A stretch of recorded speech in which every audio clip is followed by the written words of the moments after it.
Soy María Inés Krimer, nací en Paraná, Entre Ríos, una ciudad que lamentablemente vuelvo muy poco, pero me encantaría volver. Cuando me vine a Buenos Aires me vine con la decisión de la escritura, porque hasta ese momento yo trabajaba de abogada.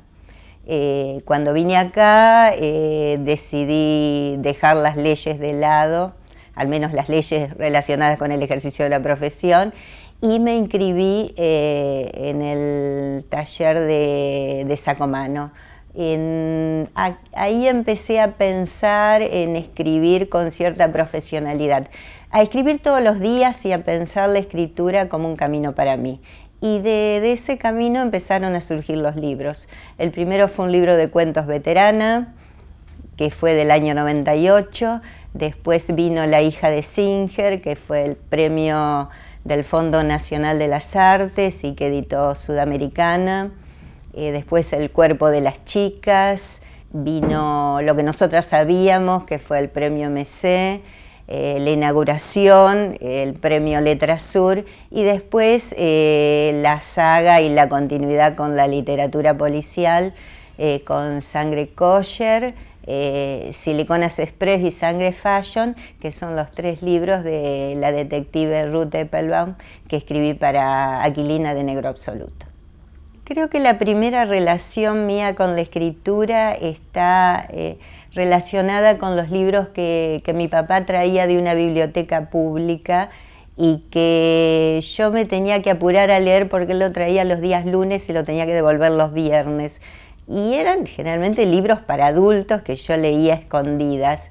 Entonces ese mundo de los libros y el hecho de que tuviera de alguna manera que estar muy atenta a los horarios en que los libros se liberaban, ya me resultó absolutamente atractivo, como que estaba haciendo algo prohibido.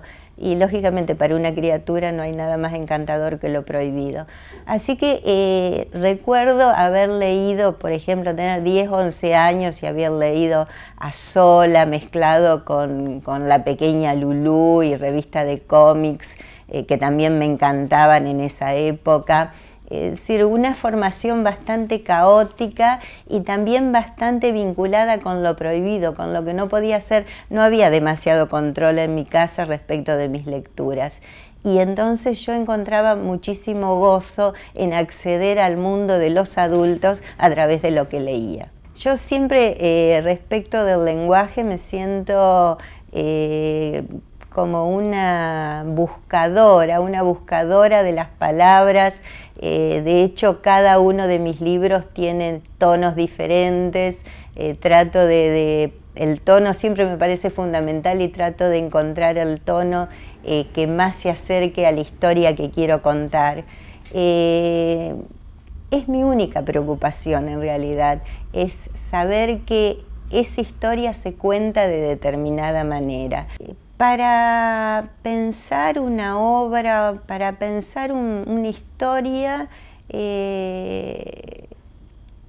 trato de conectarme con mis obsesiones, o sea, con ideas que tengo de manera recurrente y que me han acompañado a lo largo de toda mi vida.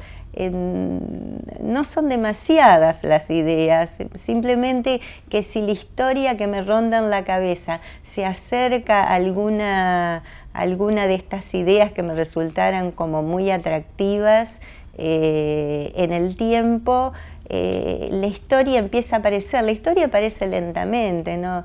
Por lo menos en mi caso no hay una historia que yo pueda pensar que, por ejemplo, vi algo en la calle que me sugirió una historia o me contaron algo y yo pienso, qué buena es esta historia. Ese es un primer paso, pero después me gusta dejarlo macerar y que pase el tiempo. Y de hecho siempre cuando me largo a escribir una historia creo que la pensé durante varios años. La escritura cambió mi forma de mirar la realidad. Siempre la miro literariamente, las cosas que pienso, lo que veo cuando salgo a la calle, si estoy, por ejemplo, jugando con mis nietos. La lectura que yo tengo de ese momento, la lectura interna, siempre está vinculada con algún libro que leí o algún texto o algún autor que me marcó profundamente. Todo el tiempo estoy como mirando la realidad a través de mis lecturas. No tanto a través de mi escritura, pero sí a través de mis lecturas. Porque básicamente me considero una lectora. Es lo que más me gusta hacer y en lo que utilizo la mayor parte de las horas del día. Y imagino un lector que es como un compañero de ruta, que es muy parecido a mí y que es parecido a mis personajes y que puede sentir la misma empatía que yo siento con mis personajes. Que imagino que a mi lector, por ejemplo, le resulta atractiva mi detective, que se hace las mismas preguntas que se hacen mis personajes. Sí, mi lector es alguien muy cercano, podría ser mi amigo. Por eso siento mucha responsabilidad cuando escribo, porque bueno, trato de agradar a mis amigos y trato de agradar a mis lectores.